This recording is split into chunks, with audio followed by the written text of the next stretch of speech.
तो दोस्तों आज की इस वीडियो में अल्ट्रासाउंड सोनोग्राफी के बारे में जानेंगे, जिसे शॉर्ट फॉर्म में यूएसजी भी कहा जाता है। आज की इस वीडियो में हम समझेंगे यूएसजी रिपोर्ट को किस तरीके से पढ़ा जाता है, क्या इसमें मेडिकल टर्म यूज़ की जाती है और किस तरीके से हम पेशेंट की यूएसजी रिपोर्ट देख के समझ सकते हैं कि पेशेंट को क्या प्रॉब्लम हुई है, या यदि हमने खुद ने किसी तरीके की सोनोग्राफी कराई है तो हमको क्या प्रॉब्लम है। ये सारी चीज़ें आज हम इस वीडियो में डील करेंगे। तो आइए आज की वीडियो में स्टार्ट करते हैं।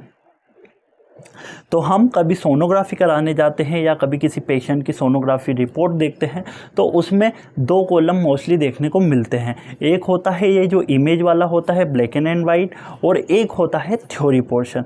हमें जो मेन फोकस करना है वो होना रहता है थ्योरी पोर्शन पे, क्योंकि इसमें ही सारी डिसीज़ जो होती है वो आइडेंटिफाई करके दी जाती है। ये जो फ़ोटो वाला जो रहता है इससे हमें कोई लेना देना नहीं होता है, क्योंकि ये डॉक्टर्स के लिए और जो स्पेशलिस्ट होते हैं वो उनके समझ के लिए रहता है। हमें मोस्टली सिर्फ थ्योरी जो पैटर्न होता है उस पर फोकस करना रहता है, क्योंकि उसमें रहती है कि जो डिसीज़ होती है उसमें आइडेंटिफाई करके दी जाती है। तो ये जो यूएसजी रिपोर्ट होती है तो इसमें जो डिसीज़ होती है वो ये नीचे फाइंड करके दी जाती है, इम्प्रेशन करके आती है। इसमें एकदम सबसे जो लास्ट का जो कॉलम होता है उसमें पूरी जो सोनोग्राफी की रिपोर्ट होती है वो यहाँ पे फाइंड आउट करके दी जाती है।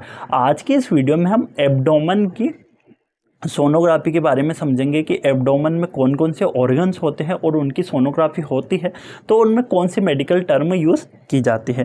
तो यहाँ तक आप समझ गए होंगे कि जो अल्ट्रासाउंड की जो सोनोग्राफी होती है तो ये जो इम्प्रेशन होता है जो सबसे लास्ट में होता है, यहीं पे जो पेशेंट की प्रॉब्लम है वो यहाँ पे लिखी हुई रहती है।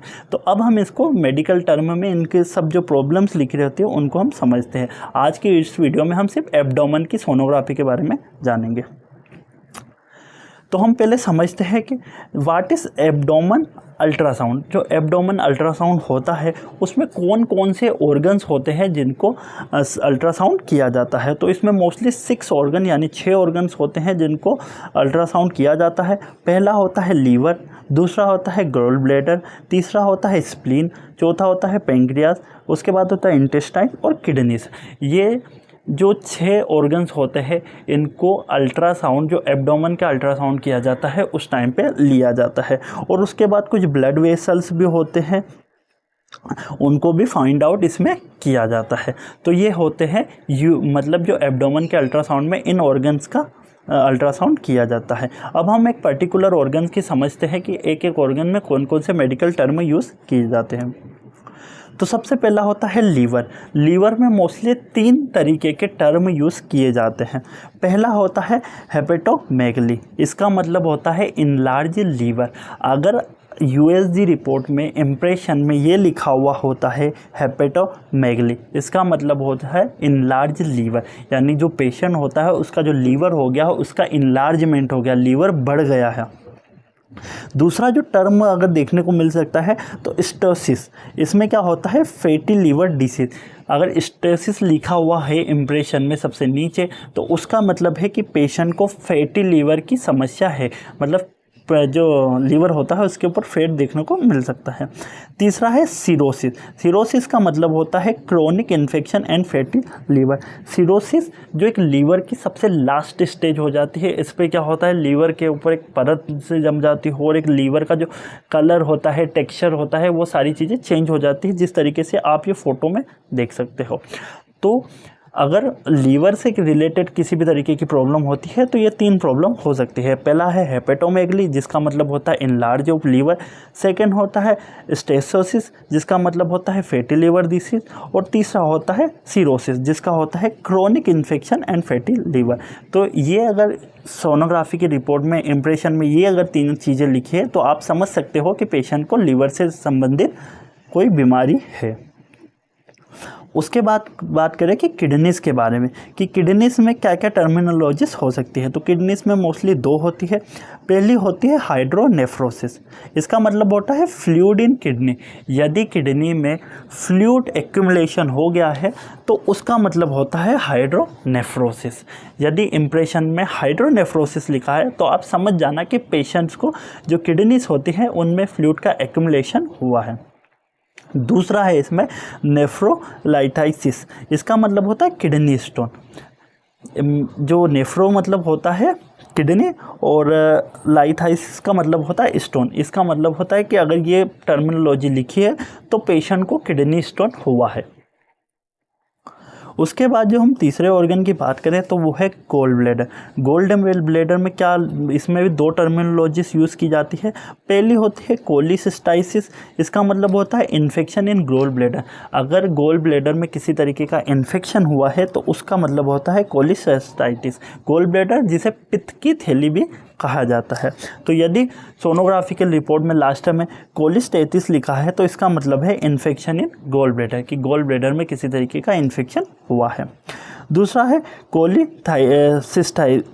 कोलिलाइथिस, इसका मतलब होता है स्टोन इन गोल ब्लैडर। अगर ये टर्मिनोलॉजी यूज़ की है तो इसका मतलब है कि गोल ब्लैडर में किसी तरीके का स्टोन हुआ है। तो ये अगर इन दोनों टर्मिनोलॉजी में से अगर कुछ लिखा हुआ है सोनोग्राफी में तो आप समझ जाना कि गोल ब्लैडर से रिलेटेड कोई किसी तरीके की प्रॉब्लम हुई है। उसके बाद आते हैं इंटेस्टाइन। इंटेस्टाइन में क्या होता है, एक होती है इसमें भी दो होती है। पहली होती है अपेंडिसाइटिस, इसका मतलब होता है अपेंडिक्स इन्फेक्शन। अगर पेशेंट की सोनोग्राफी रिपोर्ट के इम्प्रेशन में लिखा है अपेंडिसाइटिस, इसका मतलब होता है जो अपेंडिक्स होती है, अपेंडिक्स में किसी तरीके का इन्फेक्शन हुआ है। अपेंडिक्स जो हमारी जो लार्ज इंटेस्टाइन यानी बड़ी आंत होती है उसकी जो सबसे लोअर पोर्शन होता है वहाँ पे होते हैं। वैसे तो इसके अभी इस जनरेशन में इसका कुछ ज़्यादा खास रोल नहीं होता, तो मोस्टली ये इन्फेक्शन पेशेंट्स में देखने को मिल सकता है। तो ये पहली होती है अपेंडिसाइटिस। दूसरा है एसाइटिस, इसका मतलब होता है एक्सेस एब्डोमिनल फ्लूइड। अगर एब्डोमेन में एक्सेसिव अमाउंट में फ्लूइड का एक्यूमुलेशन हुआ है तो एसाइटिस लिखा हुआ देखने को मिल सकता है। और ये फ्लूइड का एक्यूमुलेशन किस तरीके से हो सकता है, एक्सेसिव बियर या अल्कोहल या डाइट वगैरह, इनसे सब देखने को मिल सकता है। तो अगर इन दो टर्मिनोलॉजीज यूज़ की है तो आप समझ जाए ना कि इंटेस्टाइन से रिलेटेड कोई प्रॉब्लम पेशेंट को हुई है। उसके बाद है स्प्लीन। अगर जो स्प्लीन में एक टर्मिनोलॉजी यूज़ की जाती है स्पिग्नोमेगेली। अगर जहाँ पे भी मेगेली वर्ड आ जाए वहाँ पे समझ जाना इनलार्जमेंट। मेगेली का मतलब होता है इनलार्जमेंट, तो इसका मतलब हो इनलार्जमेंट ऑफ स्प्लीन, यानी कि स्प्लीन जो होता है उसका इनलार्जमेंट हो जाता है। तो यूएसजी रिपोर्ट के इम्प्रेशन में स्पिग्नोमेगेली देखने को मिल सकता है। तो आई होप आज की हमने इस छोटी सी वीडियो में समझा कि हर एक ऑर्गन के बारे में किस तरीके की मेडिकल टर्मिनोलॉजी यूज़ की जाती है और किस तरीके से यूएसजी को पढ़ा जाता है। अगर आपको हमारी वीडियो अच्छी लगी हो तो like, share and subscribe. Thank you.